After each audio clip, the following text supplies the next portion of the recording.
It deals with the word include or inclusio exclusio. It's dealing with include. And it also relates to the word birth on the birthing certificates and the actual meanings of this word. And the word exclude or include, these both words, are used in a term called doublespeak quite often.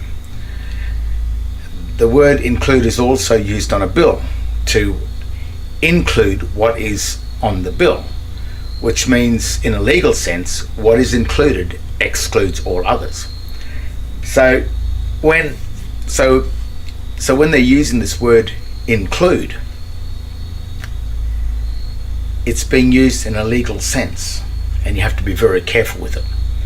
Politicians love using it, and so does the mainstream media, because when they say something and then including something, what is included excludes all others in a legal sense. So in this video, Rowan is going to point out a couple of little things in relation to the meaning of birth and the meanings, their official meanings of what the word birth means, what it includes. So I'll leave you with this. It's only a short video, but it's really interesting, and it's good to hear Rowan's still fine and free. Take a look at this video. Thank you. Hi everyone, welcome back to the Justinian Deception channel. Just a little bit more research that I wanted to sort of throw your way. All this stuff I'm about to show you it's irrelevant, but it's kind of how they're doing it. They're not even following their own laws when they do this stuff. This is sort of the best path that I can find in what they're doing. When in 2014, when Rom and I found the dog Latin, the all capitals, it killed the system. There's not, like, we can, everything we're about to show you, we can then say is criminal. So, but I just wanted to sort of show you what they should be doing within their own system, and they're not even doing this, but it's as close as I can get to showing you what I guess their legal presumptions are and how they're justifying what they are doing to us. So why you are dead.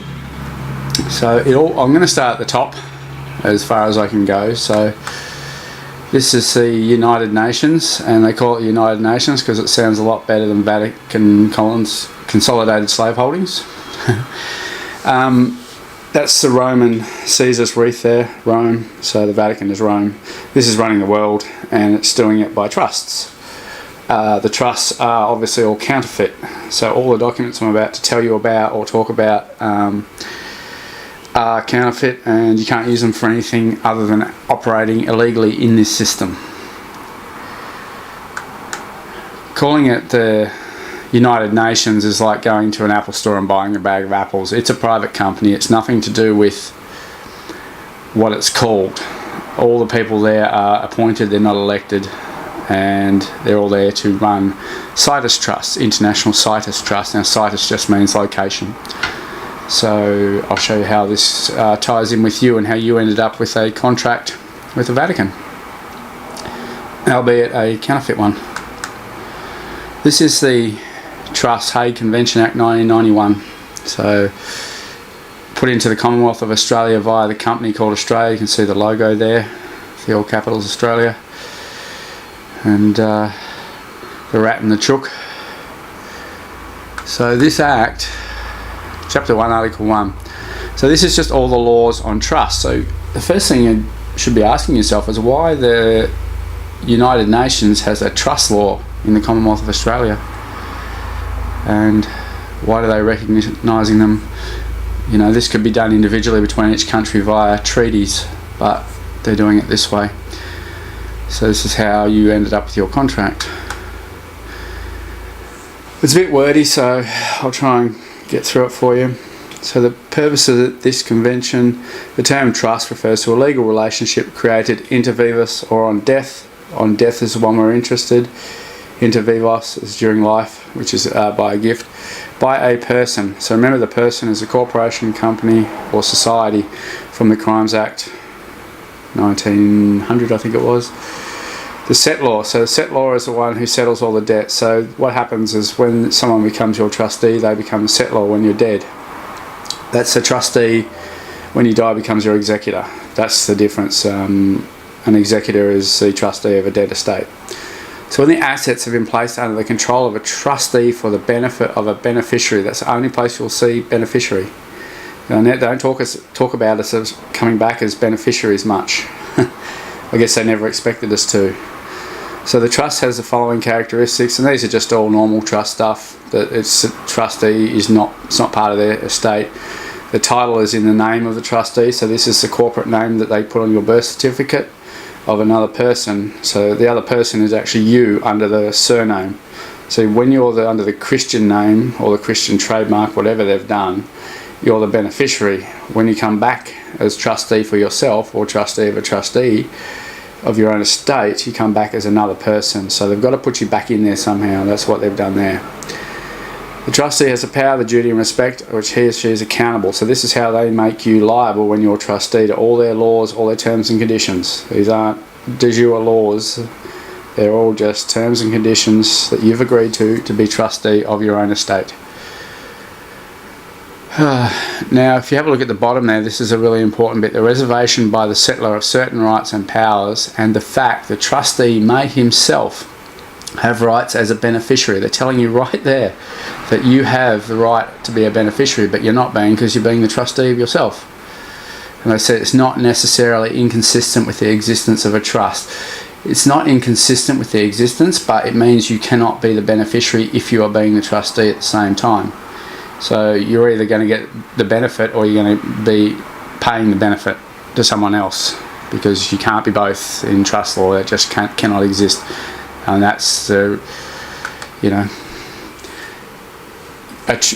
a beneficiary of your estate means you get the money. If you're a trustee, you've got to pay the money. You cannot be two people in one trust. That just defeats the whole purpose of a trust existing. So you're a trustee of your own estate in a little company that involves the police. It involves a bunch of other ranked trustees. So that goes from the Queen all the way down to the police to you. So if you're the beneficiary, all those people look after you. If you're the trustee, you've got to look after not only your own estate, but you've got to look after all those people above you in that trustee rank, that military. That's what the military is for, is to take care of these trusts, to make sure your estate that you own is not taken from you, but because you put yourself back at the bottom rank of all these other trustees. And there's a few sort of arguments going around about, you call yourself the Crown. And I know a few people that are doing it. I don't think it's a great idea, because the Crown is sort of the first trustee. And the police are the Crown trustee. So you're becoming just a higher ranked trustee rather than back to the beneficiary, as far as I can tell. So what happened? Article 3 of this Hague Convention on Trusts. The convention applies only to trusts created voluntarily and evidenced in writing. So the evidence in writing is a form of information in New South Wales. In Queensland it's the certificate of birth, not the birth certificate. It's whatever your parents filled in your jurisdiction. So there'll be a long form, I think, in America. That's the form that creates the evidence of the trust. Now your parents are actually the trustors, and the Registrar General becomes the trustee. So your parents trusted the Registrar General to look after your estate, which was a really big mistake, because they're not trustworthy at all. They don't put trustor on the paperwork, they put informant.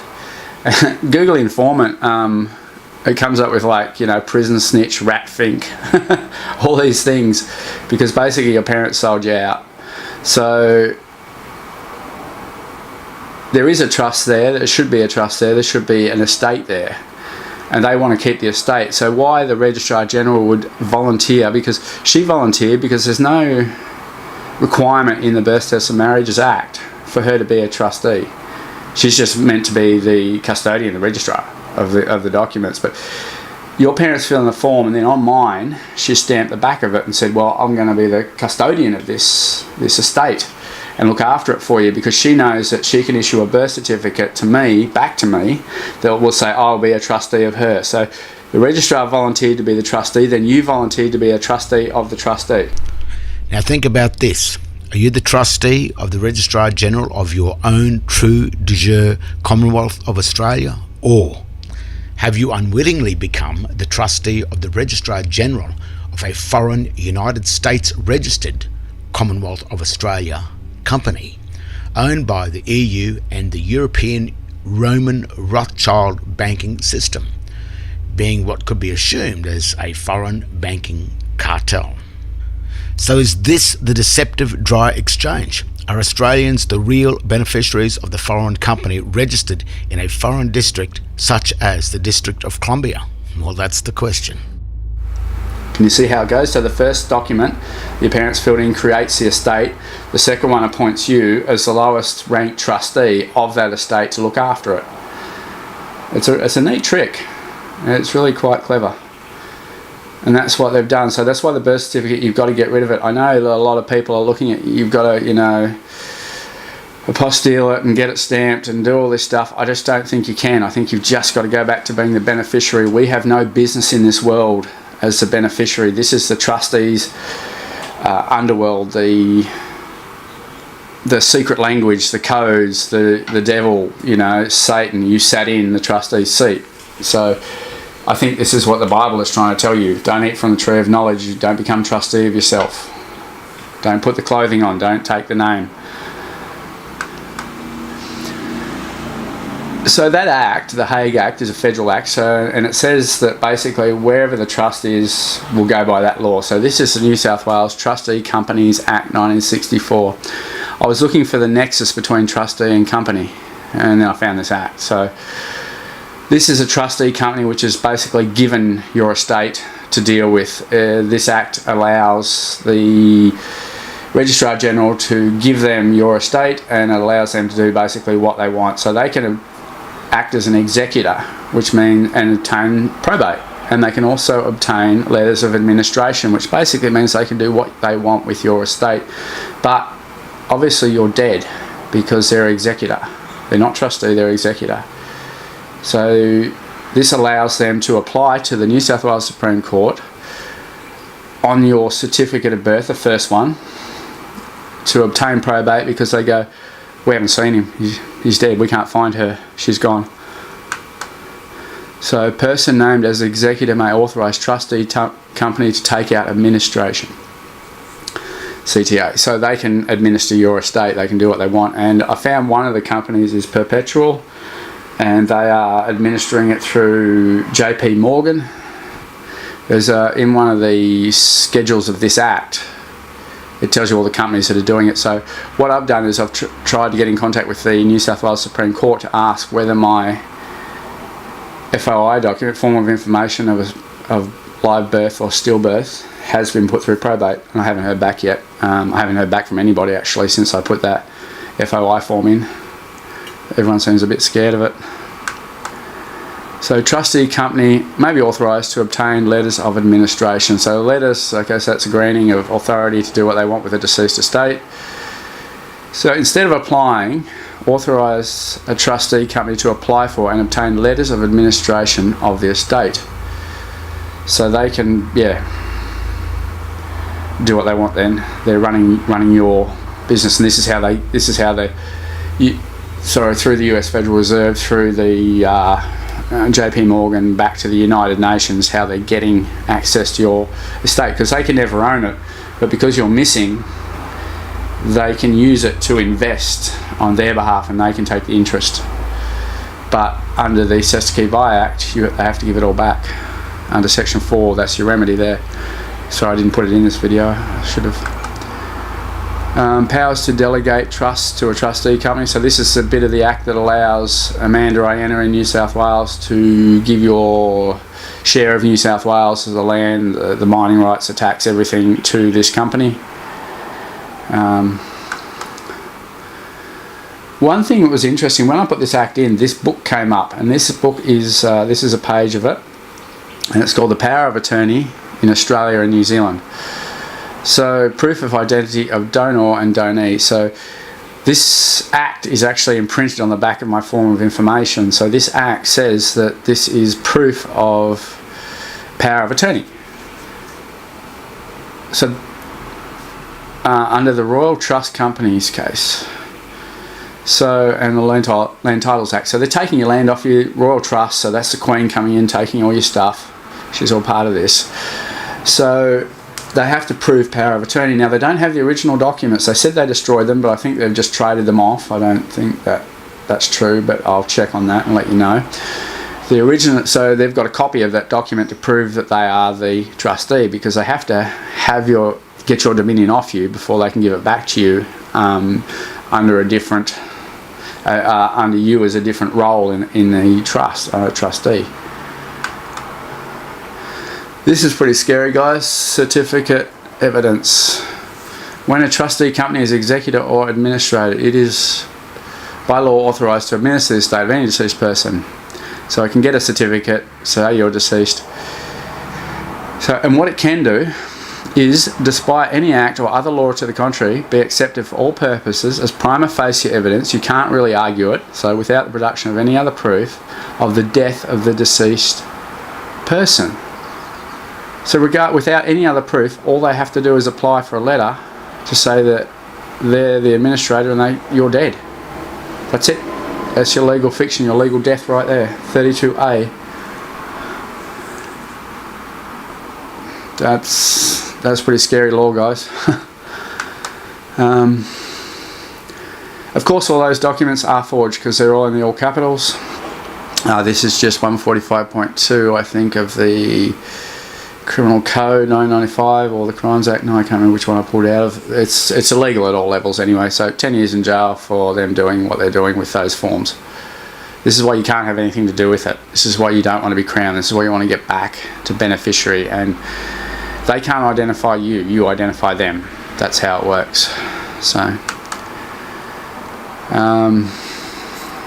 make a false document. So, and this is a New South Wales law here, so the other one was the Commonwealth, this is the New South Wales one. Make a false document to influence exercise of public duty. So you can't have a false document. They did get rid of all the false birth certificate laws though, but we'll get to that. This is just the police standards publication management. So they're your co-trustee in this. This is why you have your little company, because you and the police are there to look after the trust together, and if you and the police can't agree on something, you go to the court, and then the court decides on what you should be doing best for your estate. So you actually sort of become a police officer in a funny way, an officer of the court. This document is their styles manual. So it says using capital letters, presenting whole words in capital letters, uppercase, including family names and place names, is not generally appropriate in business writing. It's not only appropriate, it's illegal. 254, using a false document. 255, possession of a false document. 256, making or possession of equipment for making false documents. Part 5A, this is the Criminal Code 1995. 307A, false or misleading applications. 307B, false or misleading information. 307C, false or misleading documents. So yeah, I'm glad that they don't consider this generally appropriate, because it's criminal. Basically, use only one capital letter to begin a sentence or indicate a proper noun, e.g. a person's name. So they're telling the police right there, don't use all capitals except. And this is a strange part, guys. This is a really strange part. This applies to all New South Wales Police Force documents except legal documents. They have to be counterfeit. So there we go. That's straight out of the police style manual. You can look it up. So the police will only make a counterfeit document if you're going to go to court. And they'll only commit that crime. And this is interesting because under the Nuremberg principles, which the Rome Statute, the International Criminal Court operates off, if you're an officer and you follow an illegal order, which this is, you're screwed. You're going to be charged. That's what they did with all the Nazis. So, and that was the Nuremberg principle. There's another one where the superior officers are also liable. So I can't think of the name of that one offhand. I'll get it back to you. New South Wales Police, corporate branding and policy standards. Well, that corporate, they're a company. They need, they're an equity entity. They need consent from you. And as you saw that volunteer thing earlier, in that act, when you volunteer, so Amanda Anna volunteered, and so she doesn't get paid, she's got no rights in law, but then you volunteered, and then you don't have any rights in law, because volunteering, equity does not assist the volunteer. This is equity, and you volunteered, so you've got no rights at all. You didn't get paid to do it. And it's all forgery. It's just a New South Wales forgery one, I think. A person makes a false document with the intention that another person or another will use it. So, yep. And so that's what the police are doing. Oh, it's the Yamamoto principle was the one that puts the high-ranking police in charge of the... They should have known what their lowest officers were doing, and so they get liability in the International Criminal Court that way. My case is still going in the International Criminal Court, guys. They tried to send a letter to NSW, so I just sent it back. It takes about a year to get a letter out of them. So I don't know what's going to happen there, but it seems to be going okay. They seem to be taking it fairly seriously. Okay, so now I want to get down to a name of a child. This is the Birth, Deaths and Marriages Act 1995 in New South Wales. Name of child. Child being underlined. So the birth registration statement must state the name of the child. I didn't get that. I got 2 trademarks. However, the registrar may assign a name to the child if the name stated in the birth registration statement is a prohibited name. Just remember that, prohibited name. We want to have a look at that. A prohibited name means a name that is, okay, so obscene, could not be used. So part B, number 2 there, because it consists of or includes symbols without phonetic significance. Now this is my argument from the start, that the all capitals is a trademark and therefore does not have phonetic significance. It's not a name in English. So, and D down there is contrary to the public interest for some other reason. Well, the other reason is that it's a criminal act to make a false document, which I've just shown you. So this is what they're registering. They're going against their own act. And I've noticed they've been trying to now make the birth certificates a bit more compliant by putting the name in title case, but the original birth certificate, the form of information, is still a counterfeit document. It's still fraud. It's a forgery. It's not written correctly. It doesn't have phonetic significance. It's a prohibited name and therefore should not be registered under this act. Under this act also, I just want you to have a look there. This is section 4 definitions. Birth includes stillbirth. That's really important, guys. Remember the expressio unius exclusio alterius maxim from the last video? So the mention of the class of one thing is to the exclusion of another. So a birth includes a stillbirth. That's it. So it doesn't include a live birth. Up there above it has adult means a person who is 18 or above. So birth should be written, birth means a stillbirth or live born or live birth. It doesn't say that at all. So that includes always comes with that caveat, that maxim. And a child down the bottom includes a stillborn child. So that includes, again, excludes anything living. So you can only register dead babies under this act, according to the maxim. So this is how you get your presumption of death. So this is presumption of death of the beneficiary, because you can't be a beneficiary if you're dead. And then, as I showed you, they probate your estate because you died because you probably didn't write a will in utero, or a couple of days old when they killed you off. So this is what's happening. So stillbirth means the birth of a stillborn child. So isn't it interesting that birth includes and stillbirth means? See the difference in the way they write these things? It's really tricky. So stillbirth means the birth of a stillborn child. So everything's telling you this is dead. So a stillborn child means a child that exhibits no signs of respiration. So here's your legal fiction that you're dead. So, you know, that's it right there. And you can only register under the Act. You can only register a dead child. That's it. So there's your legal fiction. Stillborn child. So this Act is only dealing with dead babies. It's pretty awful. But the legal fiction once again requires consent. How did you consent? Well, we'll get to that. Guys, the false birth certificates. We had a bunch of laws that stopped it, but they've all gone. They've all been repealed. 1, 2, 3, 4. We can get them under the false documents, but they've really tried to cover their tracks here by making themselves not liable for a false birth certificate. You think that, you know, a false birth certificate should be a crime, but yeah, it's all repealed.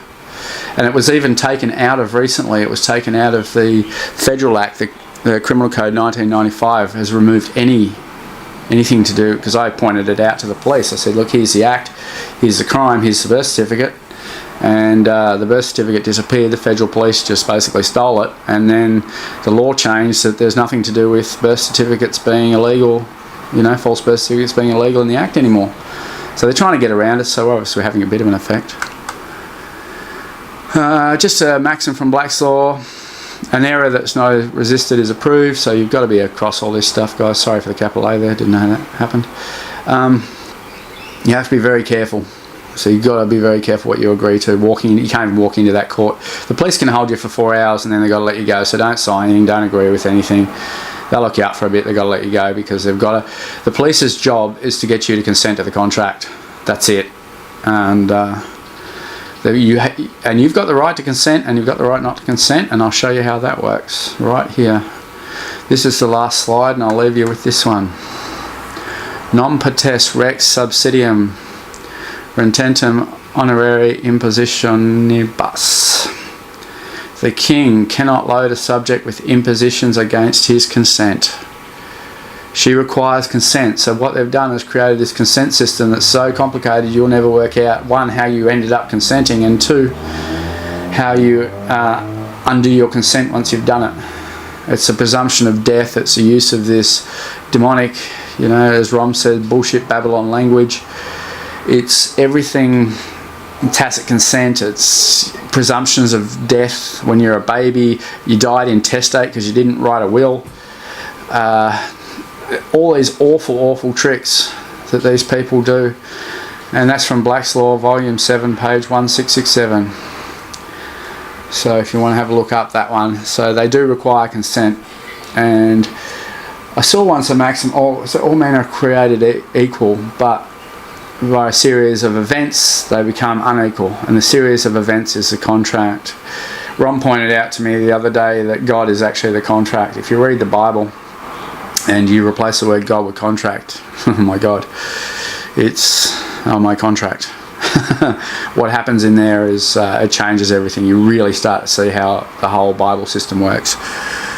So anyway, guys, that's how they're doing it. It's all run through the Bar Association or on the police using their own styles manuals that they shouldn't be using and giving illegal orders. And they're creating these false documents only when they're going to court. But it's not a court, it's just an arbitral tribunal because it requires your consent. These are the King's or the Queen's courts. So therefore, they need consent. So it's just a really neat trick they've got of getting your consent. Hope you enjoyed the video. I'll talk to you in the next one. Cheers.